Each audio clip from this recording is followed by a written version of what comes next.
দেখ বাবা, আজকে তোর মেয়েদের দিক থেকে দেখতে আসবে, সবাইকে পা ছুঁয়ে প্রণাম করবি আর সম্মান দিয়ে কথা বলবি। ঠিক আছে বাবা।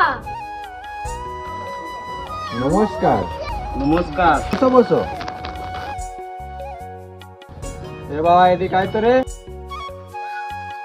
এই নে 2 টাকা, সবার জন্য জল খাবার নিয়ে আয়। ঠিক আছে বাবা।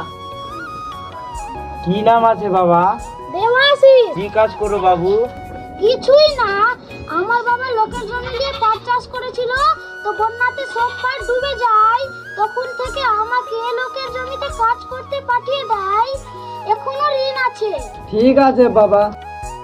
কত ক্লাস অবধি পড়েছো বাবা? আমি একটু ক্লাস পড়ি না, আমি শুধু দূর থেকে স্কুলকে দেখেছি, সেখানে নাকি পড়াশোনা হয়। ঠিক আছে বাবা। বিয়ে করার জন্য কি কি লাগবে বাবা? একটা ঘড়ি, একটা সেকেন্ড হ্যান্ড সাইকেল আর একটা টিভি লাগবে বাবা। ঠিক আছে বাবা, বাড়িতে গিয়ে চিঠি পাঠাবো। ঠিক আছে তাহলে।